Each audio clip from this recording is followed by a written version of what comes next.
반갑습니다. 오늘도 좋은 아침입니다. 찬송가 505장 찬송 드리겠습니다.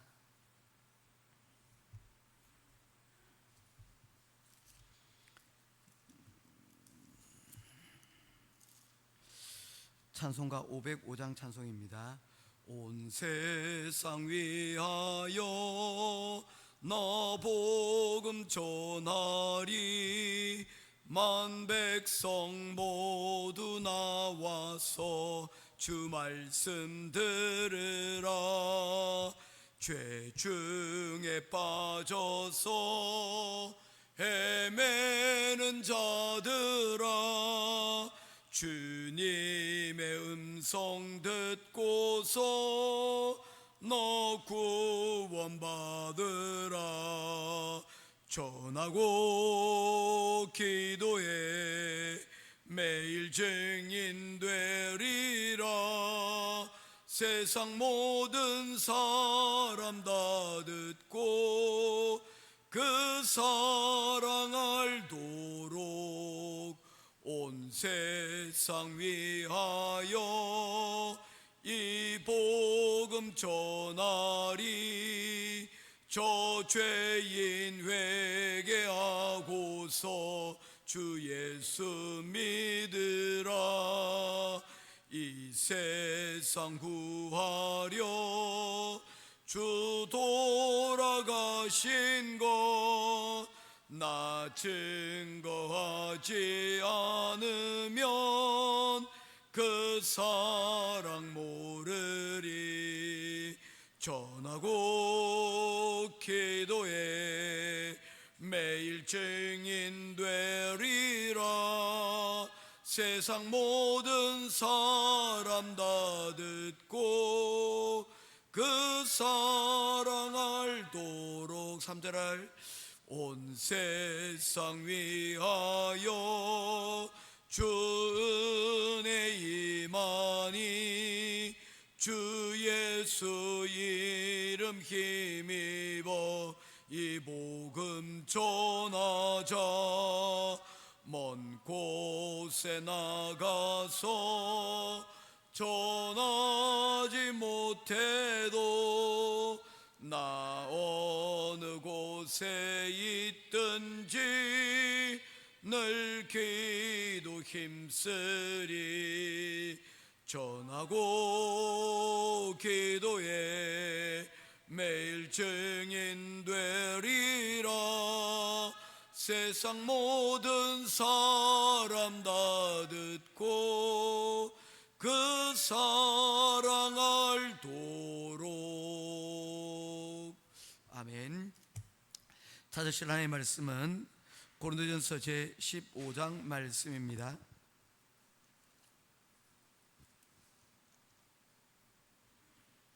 신약성경 고린도전서 제15장 1절에서 11절 말씀 보도록 하겠습니다.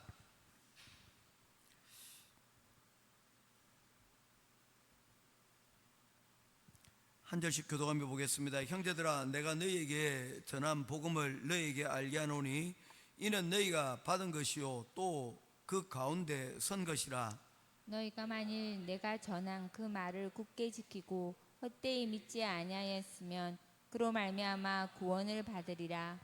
내가 받은 것을 먼저 너희에게 전하였노니 이는 성경대로 그리스도께서 우리 죄를 위하여 죽으시고 장사 지낸 바 되셨다가 성경대로 사흘 만에 다시 살아나사 게바에게 보이시고 후에 12 제자에게와 그 후에 500여 형제에게 일시에 보이셨나니 그 중에 지금까지 대다수는 살아있고 어떤 사람은 잠들었으며 그 후에 야고보에게 보이셨으며 그 후에 모든 사도에게와 맨 나중에 만삭되지 못하여 난 자 같은 내게도 보이셨느니라. 나는 사도 중에 가장 작은 자라. 나는 하나님의 교회를 박해하였으므로 사도라 칭함 받기를 감당치 못할 자니라. 그러나 내가 나된 것은 하나님의 은혜로 된 것이니 내게 주신 그의 은혜가 헛되지 아니하여 내가 모든 사도보다 더 많이 수고하였으나 내가 한 것이 아니요 오직 나와 함께 하신 하나님의 은혜로라. 11절 같이 보겠습니다. 그러므로 나나 그들이나 이같이 전파하매 너희도 이같이 믿었느니라. 아멘. 우리가 어떤 내용의 중요성을 파악을 할 때 파악하는 방법 중에 하나가 뭐냐면 반복해서 하는 이야기입니다.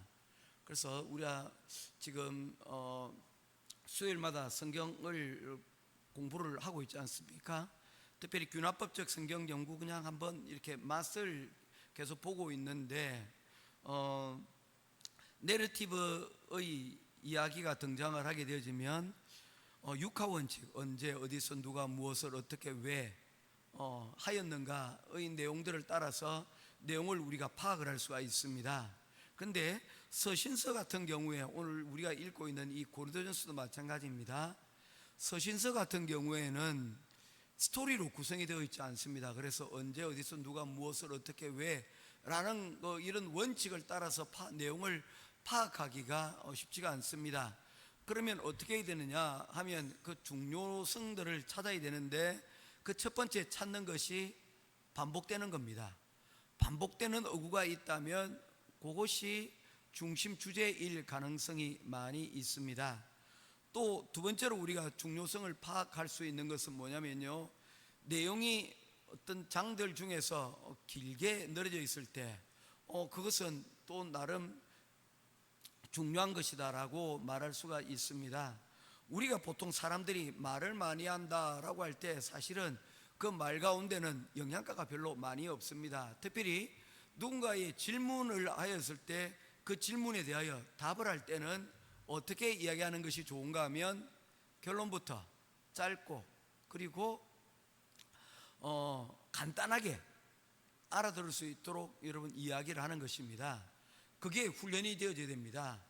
그 훈련은 어디에서 비롯이 되어지냐면 많은 책을 읽는 곳에서 일어나지 않습니다.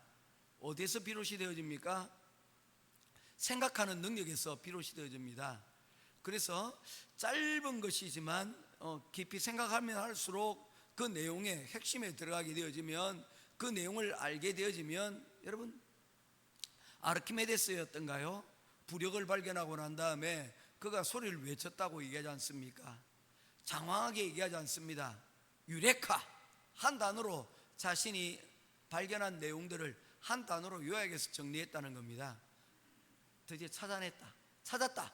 그걸로 다 끝이 나는 것입니다. 그가 한 문제에 오랫동안 고민을 하였기 때문에 그 고민에 대한 결과가 유레카로 나오게 된 것이죠. 우리 신앙생활도 마찬가지입니다. 우리가 말씀을 읽고 그리고 또한 기도하면서 점점 깊이를 더해갈 수 있으면 좋겠습니다.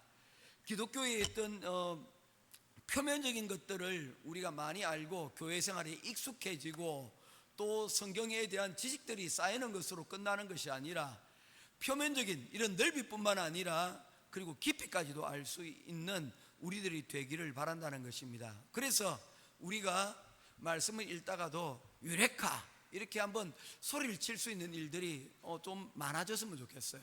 야, 이게 정말 기도했더니 이게 이거였구나. 아유, 말씀 읽었더니 이거였구나 하는 부분들이 여러분 발견된다는 것이죠. 그런데 이게 어떤 딱 시간을 정해서 딱 발견되어지면 좋은데 그렇지가 않아요. 어떤 경우에서는 정말 어처구니 없이도 별로 중요하게 않았던 그런 만남을 통해서도 시간을 통해서도 우리에게 이런 깨닫게 되는 일들이 여러분 있게 되어진다는 것입니다. 그래서 이런 부분들이 우리 가운데 필요하다는 거죠. 특별히 그 계란이 딱 깰 때에 깨면 병아리가 그곳에서 나오지 않습니까? 그런데 그때 여러분 이 병아리가 안에서 그 밖으로 나오기 위해서 몸부림을 치면서 톡톡 칠 때에 이 도와주는 사람이 있다는 겁니다. 여러분 들어보셨습니까? 누가 합니까? 어미 닭이 안다는 거예요. 다른 사람들은 다 그 신호를 뭐 어떤 건지 잘 모르고 눈치를 채지 못하는데 어미 닭이 딱 그 신호를 알고는 바깥에서 톡 쳐버린다는 거예요. 그러면 그게 깨져나간다는 것이죠. 그리고 그래 이 말은 다시 말해서 우리가 말씀이나 우리 삶 가운데서 기도 가운데 깊은 자리 가운데로 들어가게 될 때 우리를 도우시는 성령의 여러분 도우심이 우리 가운데 반드시 있다는 것입니다. 특별히 오늘 고린도전서 15장을 왜 이와 같이 하기도 전에 이렇게 장황하게 얘기를 드냐면, 오늘 15장 성경이 좀 길어요. 고린도전서가 사실은 그렇게 많은 절수로 기록이 되어 있지 않지만 15장에서는 50절이 넘는 구절들로 구성이 되어져 있습니다. 많은 분량이 있죠. 이 말은 다시 말해서 뭡니까? 15장이 고린도전서의 뭐다? 이게 핵심이 여기 있구나. 우리가 지난주간에 우리가 말씀을 나누면서 고린도서를 우리가 쭉 여러 가지 문제를 살펴보았지 않습니까? 그 문제에 있어서 바울 사도는 사랑이 중요하다라는 것을 이야기를 했습니다. 그런데 이 사랑도 어디에서 비롯이 되어진다는 것입니까? 고린도전서 15장이 핵심이라는 거예요. 그러면 고린도전서 15장에서 다루고 있는 내용은 무엇인가? 딱 하나입니다. 부활입니다. 그래서 고린도 교회에 바울 사도는 묻습니다. 너에게 사랑이 있느냐? 너희들 어떤 은사가 있느냐? 이런 모든 것들, 너희의 다툼이 있느냐? 이 모든 것들을 해결할 수 있는 딱 한 가지 워드는 뭡니까?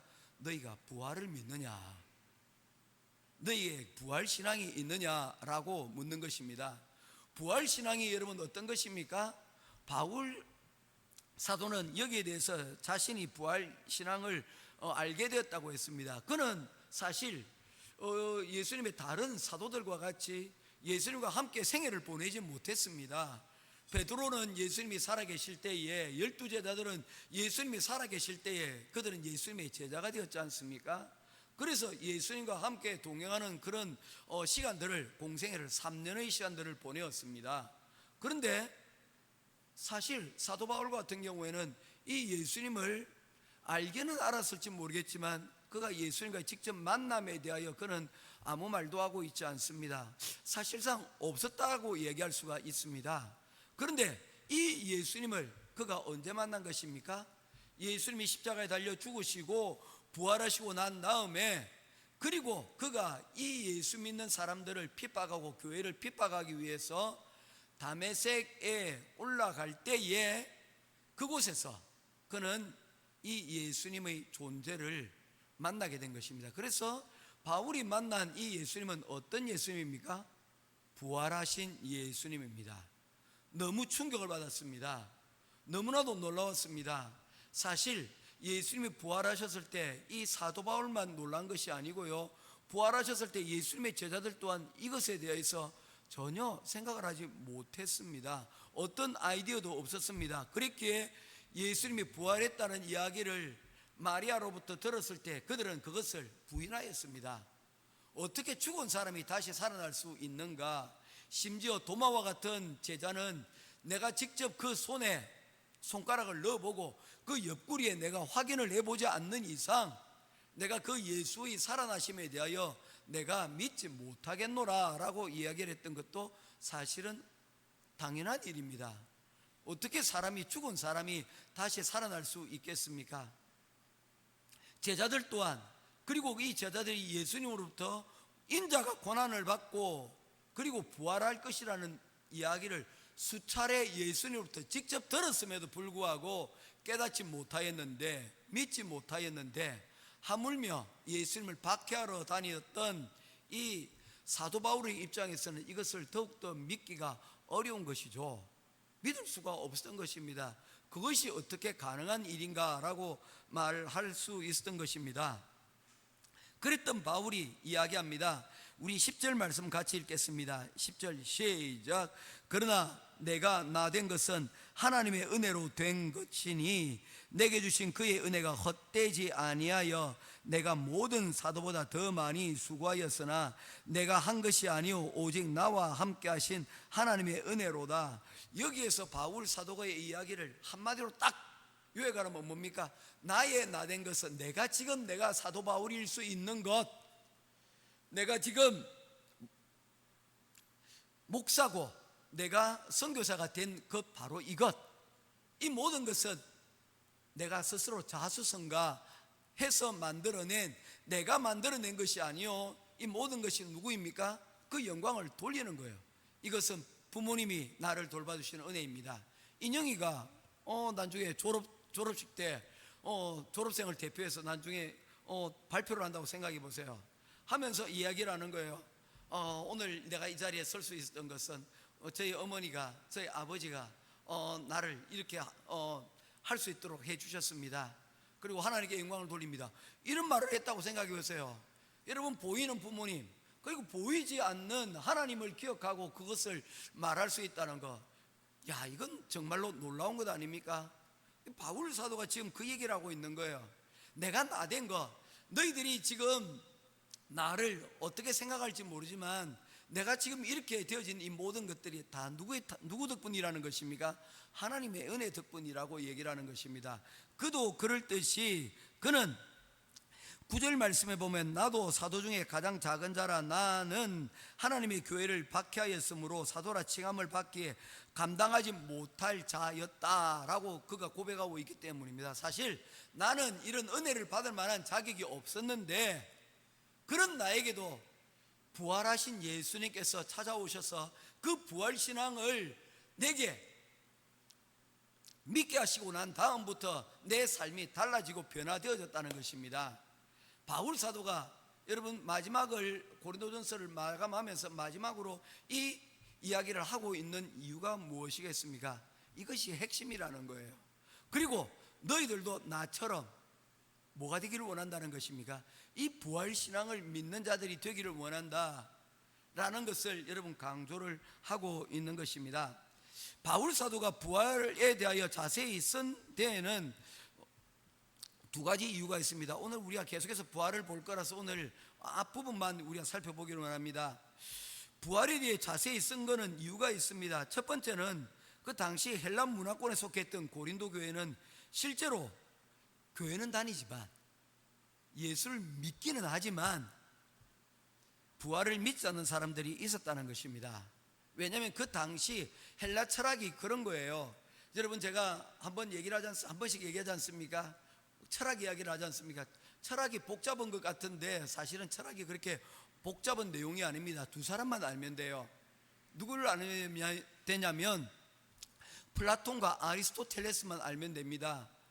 사실 그 이전에 소크라테스가 그들의 스승이었는데 소크라테스 이전에는 그 사람들이 가지고 있던 주제는 딱 한 가지, 아르케였습니다.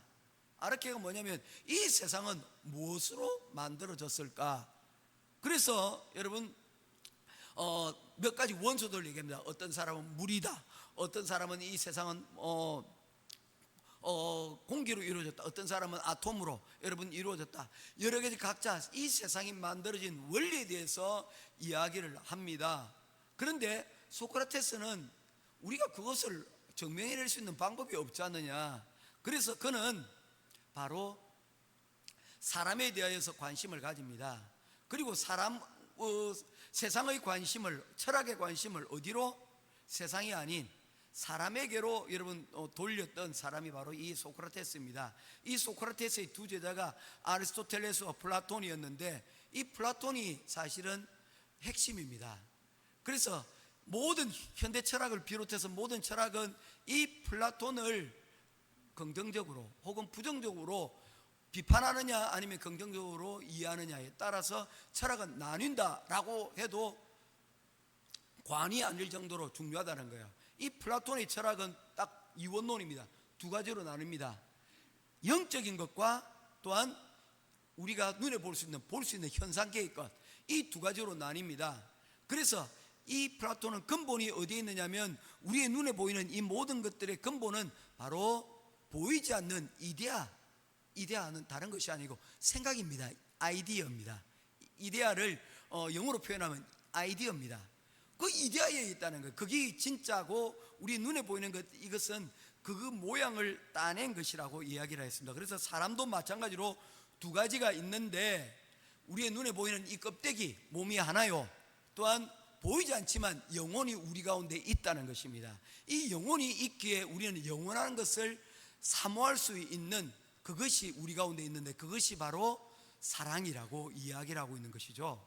그래서 이 지혜에 대한 이 사랑이 바로 이 영혼에 있기 때문에 우리 몸의 이 껍데기는 언젠가는 다 없어질 것이기 때문에 진짜 중요한 것은 어디에 있다? 바로 우리 영혼에 있다는 것입니다. 그래서 플라톤은 이 보이는 이 육적인 것들은 언젠가는 다 없어질 것들이기 때문에, 변하는 것들이기 때문에 이건 하나도 중요한 것이 없다. 이것이 헬라 철학입니다. 그러면 무엇이 중요하냐? 진짜 중요한 것은 영혼에 있다는 것입니다. 그래서 그들은 이 부활에 대해서 그다지 믿지 않았습니다. 뭐만 중요한 것입니까? 그들이 육적으로 몸이 부활한다는 것, 이것에 대해서 그들이 믿음이 없었다는 것입니다. 그래서 바울 사도가 그리스도의 복음을 전하였지만 그 복음 가운데 가장 핵심적인 이 부활신앙을 믿지 않는 자들이 이 고린도교에 많이 있었다는 것입니다. 그래서 이런 부분들이 서로 여러분 다툼이 되었다는 것입니다. 육체적인 것들을 여러분 영과 육이 함께 귀하다는 것을 여러분 주장하는 사람들이 있었는가 하면, 어떤 사람은 보이는 육체적인 것들, 어떤 사람은 보이는 것들은 다 필요 없는 것이고 보이지 않는 영적인 것만 추구하는 사람들이 있다 보니까 그 가운데 다툼이 일어나게 되었다는 것입니다. 여러분들은 어떻습니까? 우리의 영혼이 중요합니까? 우리의 몸이 중요합니까? 몸과 영이 하나입니다. 아멘. 여러분 이걸 믿어야 돼요. 우리의 영과 육이 하나라는 것입니다. 그래서 영이 아프면 몸이 아프고요, 몸이 아프면 영이 아프게 되어 있는 것입니다. 이게 하나님이 창조하신 창조의 원리라는 것입니다. 그렇기 때문에 이 부활의 신앙을 믿는다는 것은 어떤 것이냐면요, 하나님이 창조하신 원래의 모습을 회복하는 것, 이것이 바로 부활신앙의 핵심이라는 것입니다. 우리가 부활을 믿는다는 것은 하나님께서 처음 만드셨을 때 아담과 하와처럼 그들이 여러분 에덴 동산에 있었던 것처럼 다시금 뭐 하는 것입니까? 우리가 변화되어서 그 죄 없는 그 원래의 상태로 회복되어지는 것. 그래서 에덴 동산과 같은 영원한 하나님의 천국에서 영원토록 우리가 살아가는 것, 그때는 영과 육을 함께 지닌 자로서 살아가는 것, 그것이 뭐라는 것입니까? 바로 부활신앙의 근본이 되어진다는 것입니다. 그런데 이 부활신앙이 고린도교에서 빠져버렸다는 것이죠. 영과 육을 분리하는 사람, 혹은 영과 육 가운데서 어떤 것만을 여러분 더 추구하는 사람들 때문에 이 교회의 혼란이 비롯되어졌다. 바울 사도가 얘기하고 있는 것은 바로 그 부분을 지적을 하고 있는 것입니다. 그래서 그리스도인들에게 이 바로 부활신앙을 가진다는 것은 우리가 바른 신앙, 건강한 신앙을 여러분 우리가 가진다는 것을 의미하기 때문입니다. 그래서 오늘 우리가 이제 내일부터 계속해서 이제 이 몇 부분에 나누어서 이 고린도 전서 15장의 부활신앙에 대해서 우리가 말씀을 배우게 될 것인데, 왜 부활신앙이 중요한가? 왜 바울 사도가 마지막에 이렇게 많은 절수를 통하여서 이렇게 이 고린도 교회에 권면하고 있는가? 이 내용이 앞의 내용들과 절대 무관하지 않다는 바로 그곳 연결고리 하나만 가지고 우리가 오늘 말씀을 맺고, 또한 우리가 계속해서 이 부활신앙에 대해서 말씀을 내용들을 구체적으로 내일부터 계속해서 살펴보도록 하겠습니다. 기도하겠습니다. 고마우신 아버지 하나님, 바울 사도는 교회의 핵심이 바로 이 부활신앙에 있는 것이라고 하였습니다. 이 부활신앙이 나머지 우리의 신앙생활을 건강하게 또한 건전하게 하나님 만들어갈 수 있는 것이라고 하였습니다. 하나님께서 우리를 창조하실 때 영과 육으로 함께 창조하셨고, 또한 우리를 부활하실 때에 영과 육이 함께 부활하여 주실 것을 우리가 믿습니다. 이 부활신앙이 오늘 15장을 우리가 계속해서 말씀을 볼 때에 우리 마음 가운데서 다시금 하나님 그 중요성이 다시금 기억되게 하시고, 또한 이 중요성들을 다시 한번 더 공부할 수 있는, 깨달을 수 있는 귀한 시간 되게 하나님 인도하여 주시옵소서. 우리의 모든 신앙의 근본이 이 부활신앙에 있음을 믿고 우리를 위하여 죽으시고 부활하여 주신 우리 주 예수 그리스도의 이름으로 간절히 기도드리옵나이다. 아멘. 하늘에 계신 우리 아버지여, 이름이 거룩히 여김을 받으시오며